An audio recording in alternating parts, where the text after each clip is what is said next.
UPS has been around since 1907, when the American Messenger Company was started in Seattle.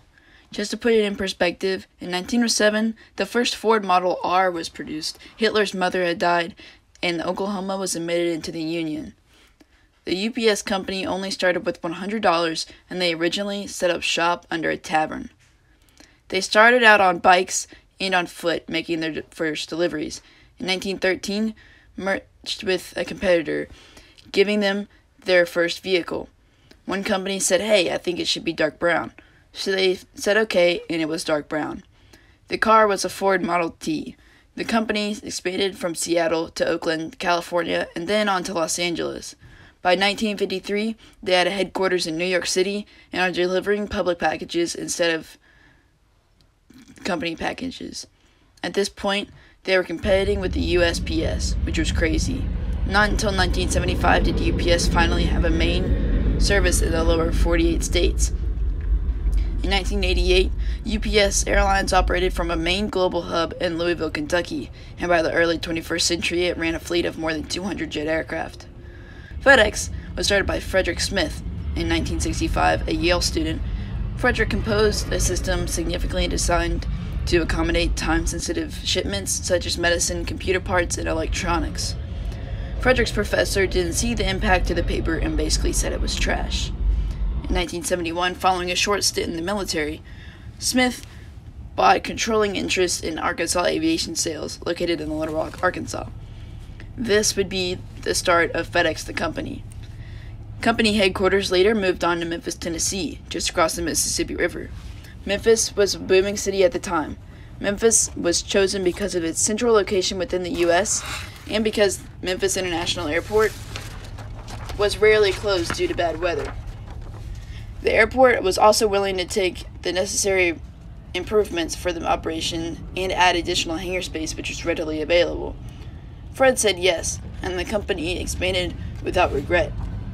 Federal Express began operations on April 17, 1973, with 389 team members. That night, 14 small jet aircraft took off from Memphis and delivered 186 packages to 25 U.S. cities, from Rochester, New York to Miami, Florida. Though the company did not show a profit until July 1975, it soon became the premier carrier of high-priority goods in the marketplace and set the standard for express shipping in the industry it established. The company was allowed to expand even more due to the production of the 727 and DC-10. Already in 1984, FedEx started operating in Europe and Asia. In 1989, FedEx became the world's first full-service all-cargo airline. Later, the company adopted the name FedEx as the official name. Shortly after, FedEx started ground service to take the further step in delivering packages to compete with UPS. Now FedEx is a booming company with more than 700 aircraft total. One of the most obvious differences in these companies are age and the meaning. UPS started on the ground in 1907, while FedEx started in the air in 1971. These companies are booming and take on operations with a whole lot of cities. FedEx is a more young hotshot making a lot of money, while UPS is more of a year-old man who likes to take it slow. Both of these multi-million-dollar companies have a lot of problems to deal with. One for UPS is Amazon Prime.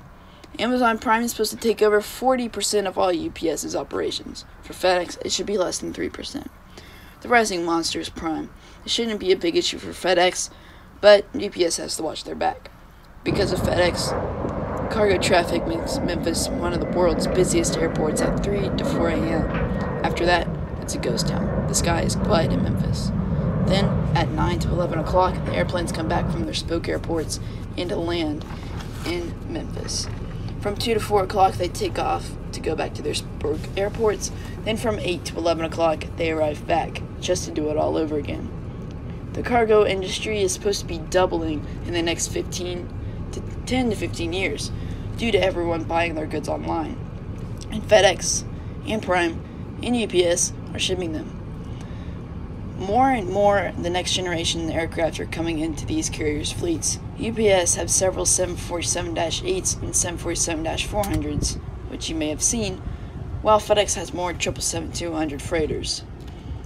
Prime has almost a whole entire fleet of 767-300s, while having one, maybe two 737-800s, which are almost brand new.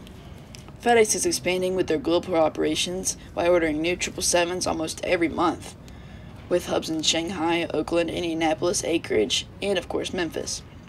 FedEx really has no end in sight. Weekly to daily trips to Tokyo, Cologne, Germany, London, Taipei, Hong Kong, and Shanghai. FedEx is an amazing company with amazing plans for the future. Even with all the expansions overseas, FedEx has just made huge plans to expand even more in Memphis. Too ambitious? Not really. As strong as they are, they don't have to worry.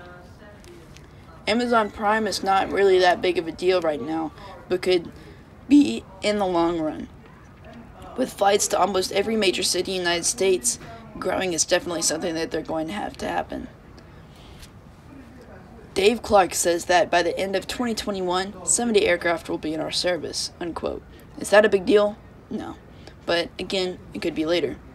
FedEx is currently flying 393 aircraft, with 284 contracted aircraft adding to that.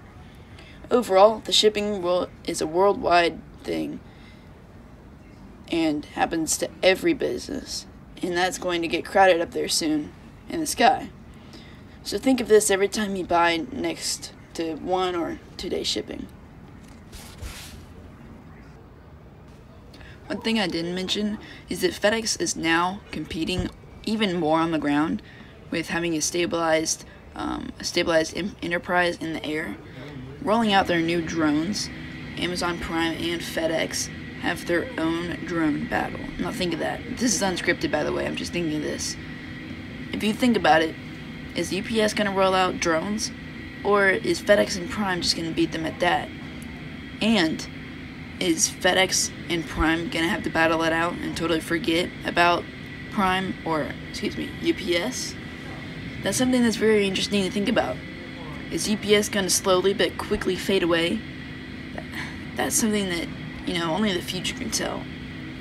As the drones and as bigger and faster and more fuel-efficient aircraft come out, aircraft like the 767, MD-11, and A300, DC-10, MD-10, those aren't going to be around anymore. So, is FedEx, are they going to keep going on with their old generation aircraft and hope for the best? Or are they going to say, you know what, let's just stick with the drones on the ground? That could lead to a lot of things. Is FedEx going to go with an all 767, 777 fleet? Is there going to be a new breakthrough in aircraft aviation freighter? That's something that we all have to wonder about. And just to think of this, it's all because of the consumer that these companies have grown. Every time you pay $75 for 2 day shipping for FedEx, you're making FedEx grow, and you're making UPS grow if you buy from UPS, and you're making Prime grow. And this is another interesting thing too. Most companies, they have to pay a huge amount of money for shipping for FedEx. But Prime, if you think about it, you only got to pay maybe $5 for 2 day shipping. And that's something that's really going to make a huge impact. I mean, I would even like to pay $5 versus $75 for Prime versus UPS, even though I really despise Prime because they're making a huge dent in cargo shipping. They've been doing everything right, but they're not doing right by FedEx and UPS. I guess it's just the world and how they choose to run it. And all of this, all of FedEx, all of the jobs and the employers, they could be gone because a monster like Prime has taken over their job. So, think about it. The next time you buy 1 to 2 day shipping and, you're helping many people. I mean, just look at this schedule. Look at this schedule at Memphis. Look at that. Look at all those flights. And this is 11 p.m. to about 7 a.m. in the morning. Or maybe not goes that far, but this is all on Flight Radar 24. And look, this is what I'm talking about, the busiest airport in the world. Look at the time frame. It's just a lot of flights right there. A lot of flights. So yeah, I said my piece. Have your own opinions, and be nice.